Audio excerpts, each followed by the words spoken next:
தங்கம் வாங்க ஈஸ்ட் ஹேம்லக்ஸ் விஜுவலர்ஸ்.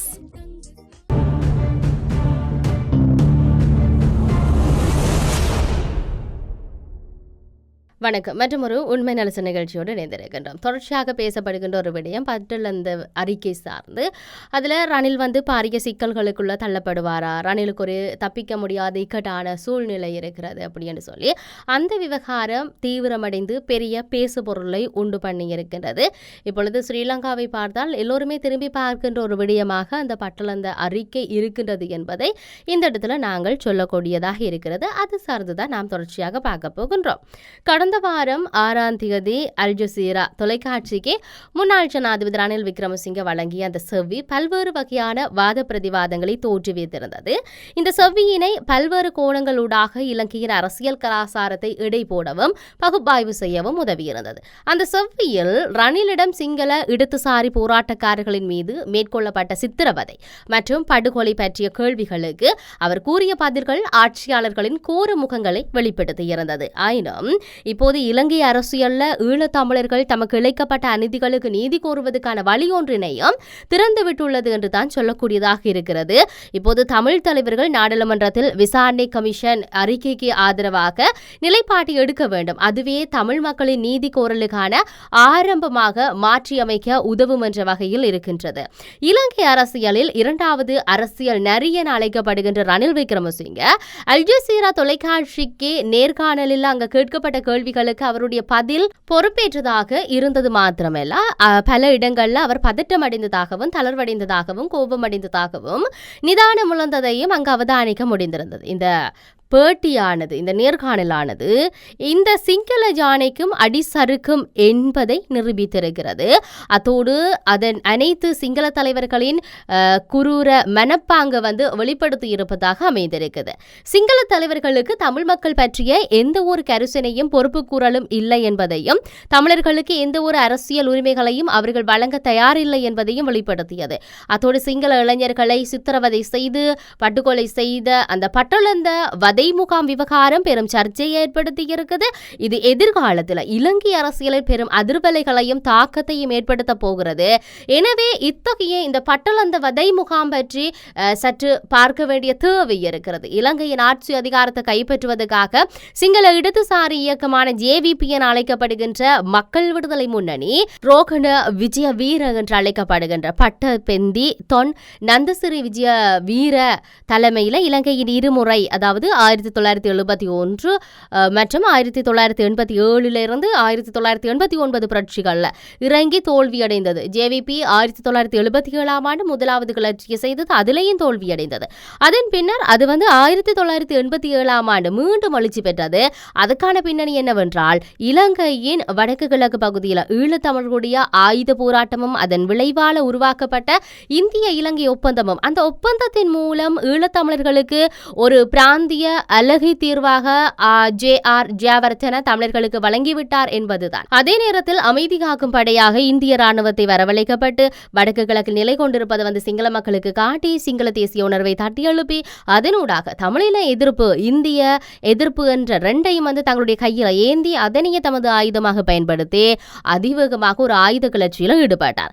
இந்த ஆயுத கிளர்ச்சியை அடக்குவதற்கு இலங்கையின் முப்படைகளுக்கும் பல்வேறுபட்ட இடங்களில் வதை முகாம்கள் அமைத்து சந்தோஷத்தின் பெயர்ல சிங்கள இளைஞர்களையும் கைது செய்து சித்திரவதை செய்து படுகொலைகளில் ஈடுபட்டனர். முன்னைய காலத்தில் தமிழ் மக்களுடைய சித்திரவதை, தமிழ் மக்களை சித்திரவதை செய்து படுகொலை செய்து பழக்கப்பட்டு அதில் தேர்ச்சி அடைந்த சிங்கள ஆயுதப்படைகள் அதே தேர்ச்சியின் வெளிப்பாட்டை JVP கிளர்ச்சியின் போது தங்கள் இனத்தின் மீது காட்ட தவறவில்லை. JVP ஆயுத கிளர்ச்சியில் சம்பந்தப்பட்ட சிங்கள இளைஞர்களை கைது செய்து சித்திரவதை செய்து 70,000க்கு மேற்பட்டவர்களை படுகொலை செய்தனர். அதன் தலைவர் ரோகண விஜயவீர உலப்பனை என்ற அந்த இடத்துல 12ஆம் தேதி 11ஆம் மாதம் 1989 ஆண்டு இலங்கை ராணுவத்தினால் கைது செய்யப்பட்டு அடுத்த நாள் 13/1/1989 கொழும்புல சுட்டுக் கொல்லப்பட்டது. அந்த கிளர்ச்சி முற்றுமுழுதாக முறியடிக்கப்பட்டது. JVPயினரின் கிளர்ச்சியை அடக்குவதற்கு விசாரணை என்ற பெயரில் சித்திரவதை செய்து படுகொலை செய்ய பயன்படுத்தப்பட்ட அந்த முகாம்களில் பட்டளந்தை முகாம் அன்றைய காலத்தில் பிரசித்தி பெற்ற ஒரு முக்கிய முகாமாக அமைந்திருந்தது. சித்திரவதை என்ற வார்த்தைக்கு அர்த்தமே பட்டொலந்துதான் என்று கூறப்படுகின்ற அளவுக்கு அந்த முகாம் சிங்கள பிரதேசத்தில் பிரசித்தி பெற்றிருந்தது. இந்த கொலை முகாம்களுக்கு பொறுப்பதியாக முன்னாள் ஜனாதிபதி அதாவது ரணில் விக்ரமசிங்கவின் நெருங்கிய நண்பரும் விசுவாசியுமான சிரேஷ்ட காவல்துறை அத்தியட்சகர் டலஸ் பீரிஸ் செயற்பட்டார் என்ற விடயம் இங்கு சொல்லப்பட்டிருக்கின்றது. பட்டொலந்த சிறப்பு முகாம் என்பது கம்பகா மாவட்டத்தில் சபுகஸ்கந்த காவல்துறை பிரிவுக்கு உட்பட்ட கிரிபத்கொட பியகம வீதியின் சந்தியிலிருந்து தெற்காக சுமார் 2 கிலோமீட்டர் தொலைவில் ஜூரியா உர கை தொழிற்சாலையின் ஒரு பகுதியாகும் என்று சொல்லப்பட்டிருக்கிறது. அந்த வளாகத்திலிருந்து 64 கட்டடங்களை உள்ளடக்கிய ரசாயன உர தொழிற்சாலையின் அதிகாரிகள் தங்கு விடுதியை இலங்கை காவல்துறையினர் தனது விசாரணைக்காக சித்திரவதை முகாமாக மாற்றி அமைத்திருப்பதும் அங்கு பதிவாகி இருக்கிறது. குறித்த ஜூரியா உர தொழிற்சாலையின் ஒரு பகுதி அன்றைய காலத்தில் அமைச்சராக இருந்த ரணில் விக்ரமசிங்க தனது தேர்தல் நடவடிக்கைகளுக்காக காரியாலமாக பயன்படுத்தி இருக்கிறார். இலங்கையின் வரலாற்றில் கம்பகா பற்றி குறிப்பிட வேண்டும். இன்று அதிக சனத்தொகை கொண்ட மாவட்டமாக காணப்படும் கம்பகா மாவட்டம் இலங்கையின் வரலாற்றில் கோட்டை ராஜதானி காலத்தில் இந்த அரசின் பின்புலமாக பலமான ஒரு அரணாக இருந்த பிரதேசமாகும். இந்த பிராந்தியத்தின் மக்கள் தன்னெழுச்சியுடையவர்களாகவும் தீவிரமாக போராடக்கூடிய பண்பையும் கொண்டவர்களாக இருந்திருக்கிறார்கள். அதனால் தான் கோட்டை ராஜ்யத்தின் குற்றவாளிகளுக்கு கொடிய மரண தண்டனை வழங்கப்படுகின்ற போது 2 கழுகு மரங்களில் கட்டி மனிதன் 2ஆக பிளக்கும் கொடூர தண்டனையை அங்கேதான் அதிகமாக வழங்கப்பட்டன என்பதையும் கவனத்துக்கு கொண்டு வர வேண்டும். இந்த பிராந்தியத்தின் மக்கள் எப்போதுமே ஆட்சியாளர்களுக்கு ஆதரவாகவும் விசுவாசமாகவும் இருந்ததையே பிற்கால வரலாற்றிலும் காண முடியும். இதற்கு உதாரணமாக SWRD பண்டாரநாயக்க காலத்தில் தமிழர்களுடன் செய்து கொள்ளப்பட்ட இந்த பண்டா செல்வா ஒப்பந்தத்துக்கு எதிராக ஜெயவர்தன நூற்றுக்கணக்கான பிக்குகளை அணிதிரட்டி தலதா மாளிகையை நோக்கி பாத யாத்திரையை மேற்கொண்ட போது பண்டாரநாயக்கவின் தீவிர விசுவாசியான ST பண்டாரநாயக்கவின் அடிதடி குழுவினர் JRனுடைய பாத யாத்திரை குழுவினர் மீது கோர தாக்குதல் நடாத்தி அந்த பாத யாத்திரையை தொடர்ந்து செல்ல விடாமல் தடுத்து நிறுத்தி துரத்தி அடித்தார்கள்.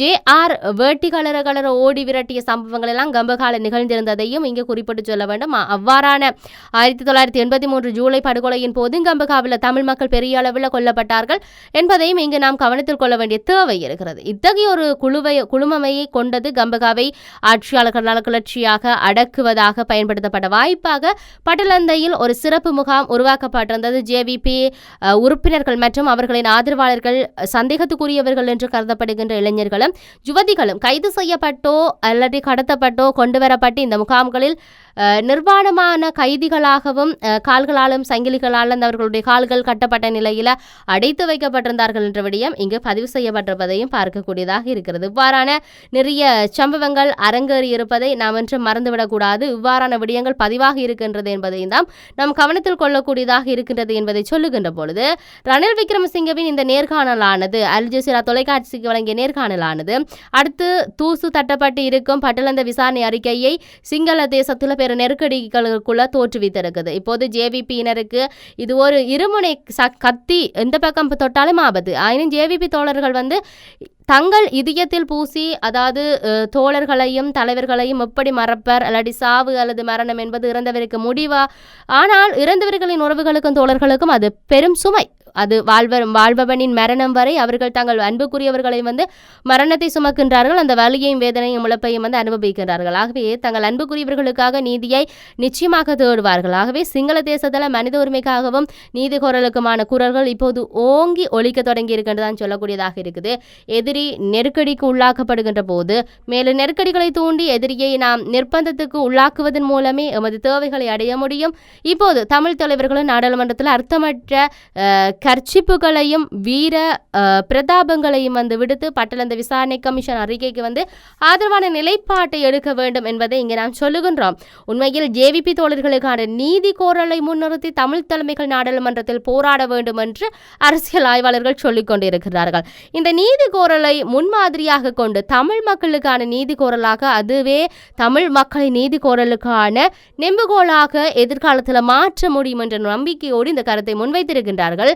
இப்பொழுது தமிழ் அரசியல் தரப்பினர் பட்டளந்த விவகாரத்தை தமது கையில் எடுப்பது இன்றைய காலத்தின் தேவை என்று சொல்லி பல அரசியல்வாதிகளும் அதே போன்ற அரசியல் ஆய்வாளர்களும் மக்கள் பிரதிநிதிகள் என பலர் சொல்லிக் கொண்டிருப்பதை நாங்கள் அவதானிக்கக்கூடியதாக இருக்கிறது.